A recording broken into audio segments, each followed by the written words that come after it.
Nice to be with you again. Now today is part 4 in the series of the Covenantal Son of God. Someone asked me earlier, is this the last in the series? Well, this is the second last in the series. I'm pretty sure this is the second last in the series. And then we will finally land the plane. Well, we have been sort of landing the plane each time. We've been taking little steps in our journey to understanding the name of the Son of God. We heard in our key verse today that it is the understanding of the name of the Son of God that will actually change and reorder our lives, which we can know and have the assurance that we're actually saved by this name. So we know that this name, the Son of God, is very important. We know that it's very important. And today we're going to look a little bit at the New Testament and how they saw it. I'll do a little bit of revision, a very tiny little bit of revision. But basically I want to spend a fair bit of our time in Luke and relay that back to a passage in the Old Testament when God made a covenant with the children of Israel, which were called God's only begotten Son. So we're going to have a look at that today. And the reason for this series is to actually give us a greater understanding on who Jesus is. And by having a greater understanding on who Jesus is, I pray that that will actually change and reorder our lives. You know, when I was brought up in the church, but I really didn't have an understanding of who God was. I kept thinking of God up there looking down on me and just checking me off with a list, and I was never making the grade to be able to make him happy, to be able to make him love me. And I was always falling short, and it was through this falling short that I got so disappointed that I gave God away. Because I had seen God a little the way that God was portrayed by the devil to Adam and Eve in the very beginning. That he was a God that only cared about himself and cared about people worshipping him, and if we did it well enough that he would reward us with eternal life. But that was the God that I had constructed in my mind, and that was the God that I was turned away from. Since I've come to a greater understanding of who God is, and I believe a lot of that understanding can be seen and understood in this series of the Son of God. In the Old Testament, it reveals the succession of sons of God. We've looked at Adam being the first one classed as the Son of God here on this earth. Then we looked at Israel being classed as corporately the Son of God. Then King David and Solomon. And it was interesting that 2 weeks ago when we looked at part 3, that we looked at the beginning of Matthew and how Matthew actually introduces this topic of Jesus. And he introduces him as the son of Abraham and the son of David. And the son of Abraham and the son of David, in other words, he's actually beginning where the Old Testament left off. Sadly, there is people in our world today who are Christians that want to do away with the Old Testament. But in doing away with the Old Testament, they'll always struggle to understand what the New Testament is writing, because the New Testament writers were constantly quoting the Old Testament. So to understand more fully what they're saying, we need to also understand the Old Testament. By the way, I don't actually believe it should be called the Old Testament. I don't know how it became the Old Testament. I think it should be called the First Testament and the Second Testament. Because the First Testament was a witness to Jesus' coming, and then the Second Testament was a witness of his coming and of his ministry into the future. So, So we saw that Jesus was introduced as the son of Abraham. Abraham was the father of many, and also the son of David, who was the beloved begotten Son of God. And also he was the king. So he's introduced as the father of many and the king. And Jesus is the long-awaited for, promised son, in other words, is what Matthew was saying. He was promised through a succession of sons, and he was born in the city of Bethlehem, the son of David, who were both, him and David, called the only begotten Son of God. So in Matthew, Jesus comes as the Son who will restore humanity. He will come through the human line, although he's not from the human line. That's the part that we looked at 2 weeks ago. That Matthew reveals that he was through the human line, but he was not really from the human line. But he was the true Son of God because he was faithful to the covenant where the other sons of God's failed in their ability to keep and uphold the covenant. So Jesus had to come. And it's interesting when we look in Matthew, and we've spoken about this briefly last year, but also Matthew reveals something really super special about Jesus. Because often we as Christians, we look all and focus all on the death of Jesus as the main event. And we forget the importance that Jesus had to first live his life on this earth for 30 years before he even began his ministry. Why was that? Well, what Matthew reveals is that he was actually keeping the covenant. He was actually doing what the Israelites couldn't do. And so Matthew, when he goes through his book, he tells about Jesus doing what? Being called into Egypt. How did he get called into Egypt? Because Joseph, his father, who was not really his father, had a dream. We look back at the Old Testament, we find the Israelites were called into Egypt because another man, Joseph, was having dreams. So through this man, Joseph, having dreams, Israel was actually called into Egypt. So Matthew records now that Jesus was called into Egypt through Joseph having dreams. They were both being called into Egypt to escape certain death. Both were baptized. Matthew records Jesus' next event that he was actually baptized. And Paul tells us that the Israelites' journey through the Red Sea and being under the cloud was actually their baptismal experience. So we see Matthew here retracing Jesus as going through the steps that the Israelites were taking. We saw that the Israelites went into the wilderness for how long? You're asleep already. The Israelites were led into the wilderness for how long? 40 years. I'm glad I've woken you up. How long was Jesus in the wilderness? 40 days. And we found when the Israelites went into Egypt, they were tempted by the devil, and they what? They succumbed to his temptations. And in succumbing to their temptations, they actually broke their covenant with God. We're going to go back to that covenant that they made in Exodus chapter 24, where they said, all that the Lord has said we will do, and we will be faithful. And we find that their journey into the wilderness, that didn't go so well for them. They had good intentions at that time, but they broke the covenant. But we find that when Jesus went into the wilderness, and we're going to have a look at Luke's account of that he was tempted for 40 days. Some gospel writers record just 3 temptations, but he was tempted for the whole 40 days. And certainly we look at those 3 temptations of Jesus in the wilderness. But he succeeded where the Israelites failed.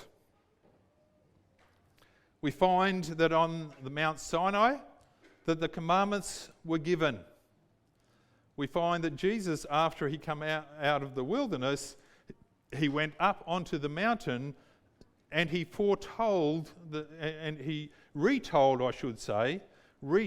10 Commandments. He retold them in a way that they didn't understand and in a way that they weren't keeping them. He told them in a way that it was all about love. But they missed that.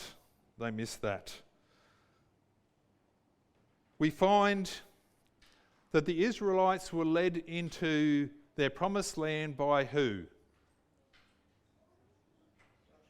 Some people said Moses. Who agrees Joshua? That's most of us. They were led up to their promised land by Moses, but they were actually led into their promised land by Joshua. What does the word Joshua mean? Joshua means Yahweh saves. And it's interesting that we are led into our promised land by who? By Jesus. What's Jesus' Greek name? Yeshua, which means what? Yahweh saves. So we find amazing parallels between Jesus' journey and the Israelites' journey. And the major difference is that everywhere they failed, Jesus succeeded. He succeeded in keeping God's covenant as God's true son. We're told that Israel would be a kingdom of priests, and Peter also tells us that we are to be a kingdom of priests. What Matthew is trying to tell us is that we have a new son, a promised son, who will restore our sonship identity. Is that good news? That is good news because he kept the covenant that we failed in. He was a true son that brought restoration. Matthew is wanting us to understand that Jesus, in coming and announcing his kingdom, he was in the process of redeeming us. He was in the process of keeping our covenant. And some people say that because he kept that covenant, that voids us from having to keep that covenant. We're going to have a look at that question a little later on. But Matthew portrays Jesus as the penultimate Son of God. What he's saying in saying that is that he is the one in a series of sons of God, but he is the one, the ultimate Son of God, who was able to fulfill the covenant and is now able to save you and restore us to who we are meant to be. He is now the only Son who can restore our covenant failures. Now I want to look at Luke's Gospel and have a look how Luke portrays Jesus. So open your Bible with me to Luke, Matthew, Mark, Luke.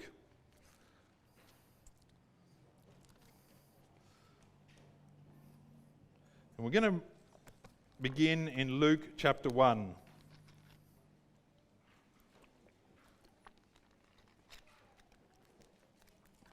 Luke chapter 1. Before we read where I'm going to read in Luke chapter 1, it actually reveals that John the Baptist came before Jesus. John the Baptist came to announce Jesus, and John the Baptist came to actually prepare people to actually meet Jesus. And it reveals that he came from a dead womb also, just like Isaac did, just like others did as well, showing us that something alive is coming out of something that is dead. But first of all, let's have a look at Luke chapter 1 verse 31.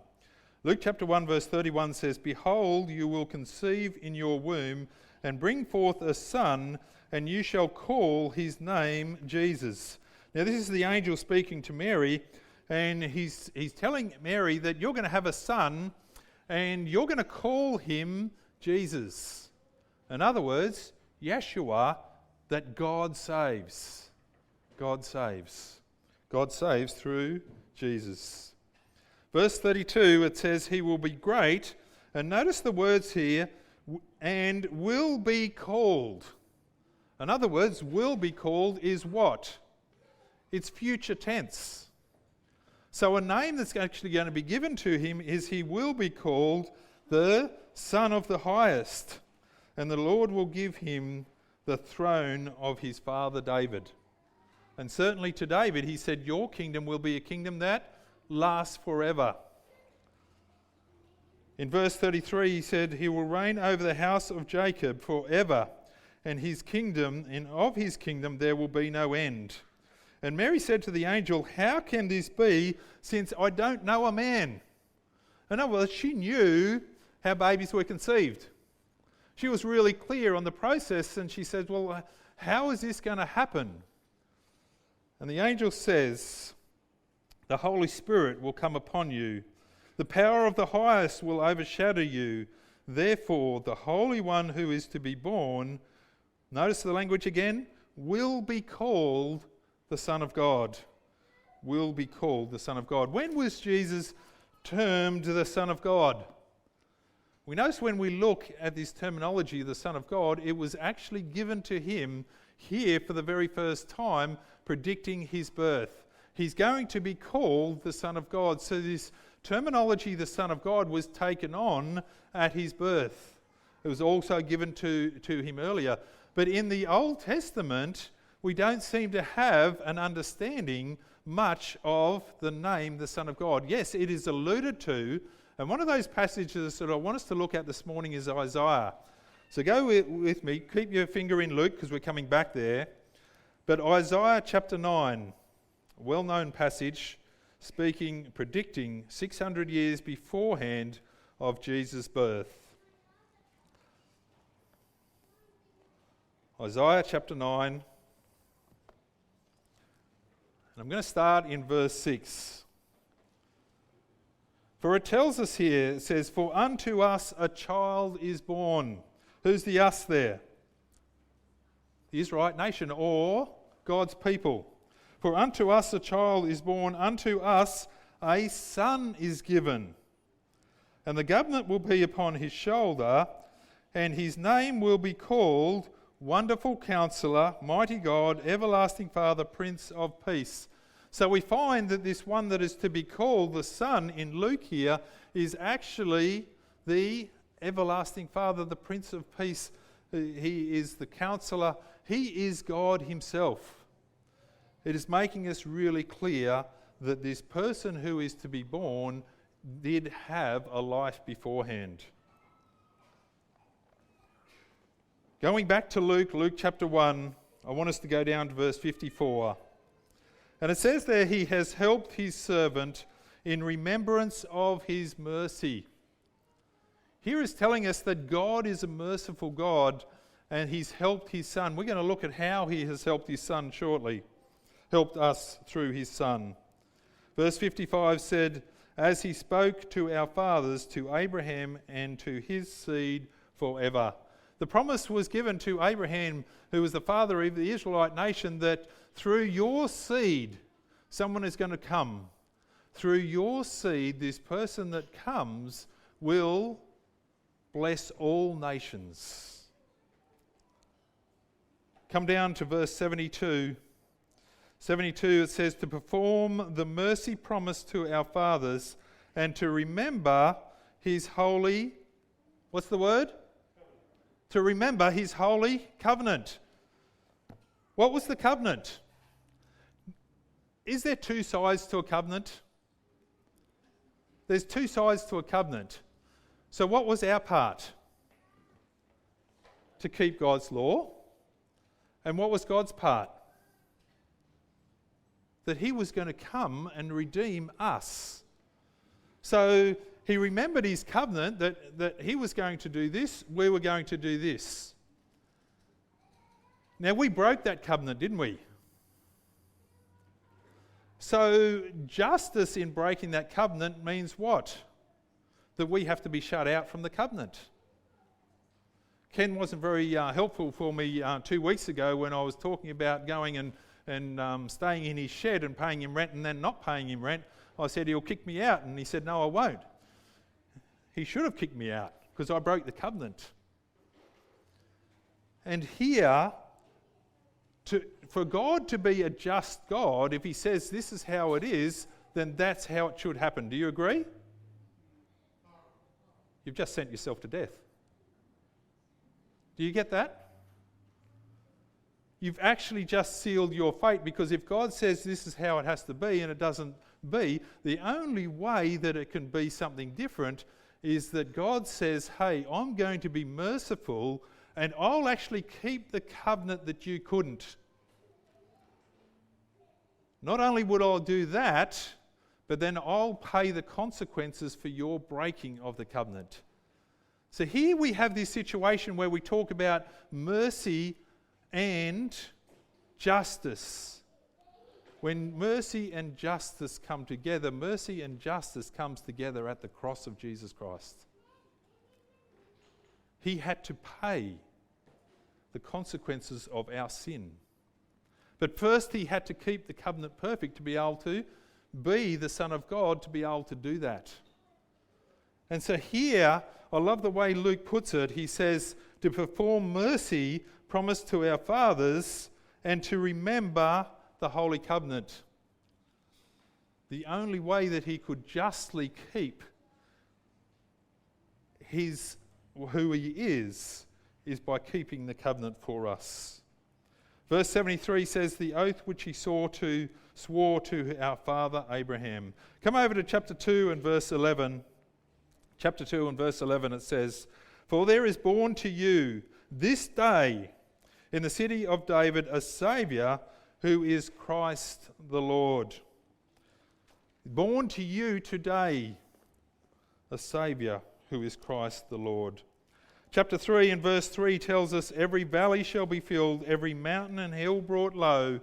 The crooked places shall be made straight, the rough ways smooth, and all flesh shall see the salvation of God. So we will see his mercy and his justice meeting at the cross. And it's interesting, it's a cross. There's two parts meeting together. And in chapter 3 and verse 23, I want us to notice how Luke does his genealogy. This is really cool. He does it the opposite way to Matthew doing it. Here he says, now Jesus himself began his ministry at about 30 years of age, being, as was supposed, the son of Joseph. I love the way he puts that. This is the son of Joseph, as was supposed, because he wasn't really the son of Joseph. He was God coming down to us. How does he show that? Well, he goes backwards from Joseph all the way through to Adam. Let's notice in verse 38. The son of Enosh, the son of Seth, the son of Adam, the son of God. So what Luke is here trying to tell us is that Jesus is the Son of God. He's actually telling us that Adam is the Son of God, but he's also telling us that Jesus is another Son of God to replace Adam. How does he do that? Well, straight after that, he records Jesus going out into the wilderness for 40 days. And in verse 3 it tells us, and the devil said to him, if you are the Son of God. What was the devil trying to do? Prove to me that you are the Son of God. Are you really the Son of God? Are you really come to save the world? And it's interesting as we look at this passage, because here he says, if you are the Son of God, I'm going to give you an easy way to win back your people. And this is the way. Let's take a look. Verse 5 tells us, then the devil, taking him up on a high mountain, showed him all the kingdoms of the world in a moment of time. And the devil said to him, all authority I will give to you and their glory, for this has been delivered to me. And I'll give it to whoever I wish. What's the devil saying? The devil was saying, you know what, I wanted to rule over the world in the beginning, but you gave it to Adam. But I got it back off Adam. He's actually delivered to me. Because why? Because he wasn't faithful to the covenant. He wasn't faithful to the covenant, so the devil claimed dominion of us and this earth. And here he's telling Jesus, he said, all authority has been given. It's been delivered to me, and I can give it to whoever I wish. So actually, I'm in control of it. Now, this is what you need to do. He says, therefore, if you worship before me, all will be yours. I want to ask you a question. When Jesus came down to redeem us, would he have liked another way? Put up your hand if you say yes, he would like another way. He would have liked another way because it wasn't an easy way. It was actually so difficult a way that he, in the Garden of Gethsemane, he actually says, is there another way? I can't drink this cup that you've given me to drink. I can't take this journey. It's too difficult. In his humanness, he was really struggling. But then straight after that, he says, but your will be done. What was the devil suggesting here he do? Do what's best for you, Jesus. But all you have to do is worship me. Wow. Just like the devil trapped Adam and Eve, he was trying to trap Jesus. Because if Jesus had have worshipped the devil, what would he have done? He would have broken the first commandment. And that's why Jesus responds, we can only worship the Father. So Jesus would have actually broken the covenant, and the devil would have held on to the dominion that he's actually claiming to have. So Jesus says, although that's very attractive, I'm going to choose the way that God has chosen for me to do this. As a true son of God. As the way that Adam was told in the very beginning, I want you to be fruitful and multiply and subdue the whole earth. Now Jesus is coming to do that, and the devil certainly tried to tempt him into doing it another way.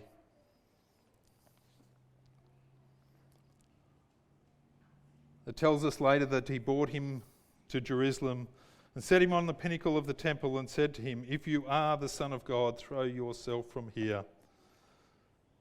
He was really being tempted over his role on this earth. Was he really the Son of God? But we find that Jesus, at this difficult point, after 40 days without food, he held on to the covenant. He kept our covenant so that we can be with him. I want to bring this to a close through this passage. Go back with me to Exodus chapter 19. Exodus chapter 19. And I want to remind us of the covenant that God made with the children of Israel at Mount Sinai.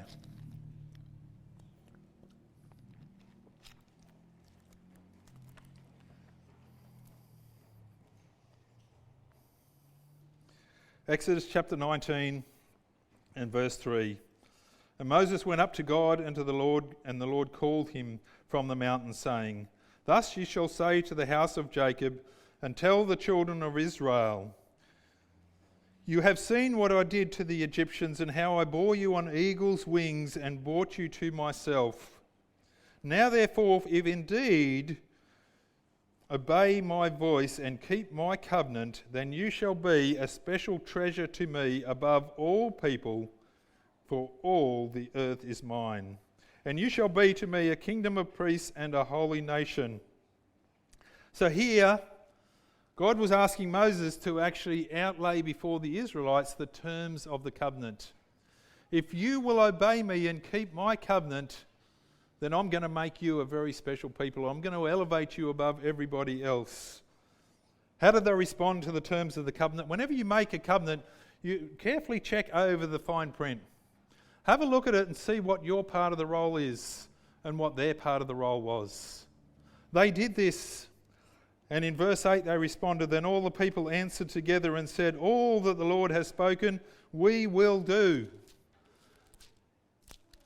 We find in that process that Moses went up on the mountain, and God said to Moses, not long after he'd been on the mountain, you better get down there and warn the people. And Moses said, no, I've warned them, it's all right. And God said, no, go down and warn them, because he knew that they might not be able to keep their part of the covenant for that long. So Moses went back down again and warned the people not to come too close to the bottom of the mountain. And here in chapter 24, we find when Moses comes back and he opens the book of the covenant, then he took the book of the covenant in chapter 24 and verse 7 and read it in the hearing of the people And they said, all that the Lord has said we will do and be obedient. In other words, now the covenant is actually being signed, and they're clear because he read it again in the hearing of the people. The people heard their part of the contract, and they said, yes, we will do it, we will be obedient. And Moses took the blood, sprinkled it on the people, and said, this is the blood of the covenant which the Lord has made with you according to all these words. So after God makes this covenant, I really love what comes next. I really love what comes next because what comes next is chapter 25. And in chapter 25 and verse 2 it says, speak to the children of Israel that they bring me an offering. For everyone who gives it willingly with his heart, you shall take my offering. So in other words, he's asking for an offering, and he's asking for people to give it willingly. You know, I struggle with pushing offerings because I want it to be a heart thing. God only wants your money if it's really on your heart to give it. And here he begins, after he's made the covenant, the first thing he says is, bring me an offering. Was it for God, this offering? No. We find when we read verse 8, it says, then let them make me a sanctuary that I may dwell among them.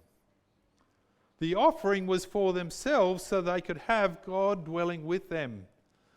And then straight away we find that the first part of the sanctuary that is talked about to be made is the Ark of the Covenant. The Ark of the Covenant. What is the Ark of the Covenant? You know, the word for Ark is only really attributed to three things in the Bible. One to Noah's Ark, one to the basket in which Moses was put in the river, and the other, the Ark of the Covenant. The Ark represents deliverance. That's God's part of his covenant that he will deliver. And inside this Ark of the Covenant is the Ten Commandments. And if you read that next chapter, you'll find the Ark mentioned a lot of times, that he will give him. And he mentions a lot of times about what was to go on top of the Ark. On top of the Ark was the mercy seat. So here we see straight away after they were given their side of the contract, which they said, all that the Lord has said we will do, God actually says, if you break it, or even when you break it, I'm going to make a way for you to come back into covenant relationship with me again. This is not nullifying the commandments. This is not doing away with God's law. This is showing us that when we break God's law, because of the mercy that he has had on us, he kept the law perfectly and paid the consequences of a broken law for us, so we could be brought back into covenant relationship with him. So straight after he makes the covenant, he says, when you break it, or if you break it, this is what can happen. Not doing away with the law, actually upholding the law, but doing it through mercy and love. I don't know where you are today, but I want to tell you today that a new Son of God came to redeem and restore us, to fulfill our broken covenant, to pay the price for that broken covenant, and bring us back into covenantal relationship with him. That's why Hebrews tells us that the law is changed from being written on stone to now being written on our hearts. It's now written on our hearts because we have this beautiful picture of the length that God is prepared to go to save you and I. And if we make the name, the Son of God, all about a chronological thing, we miss this beautiful picture. It's not trying to tell us that Jesus had a beginning. It's not trying to tell us that Jesus is less than God. It is trying to tell us that he is God with us through humanity to keep a broken covenant, to pay the price for a broken covenant so we can be brought back into covenant relationship with him. What should our response be? Our response should be exactly what the Israelites' response was back then. All that the Lord asks, I will do, and I will be obedient. But we can really only do that through the help of Jesus Christ, through understanding the depth that he has gone to save each and every one of us. May you be touched by this message, I pray.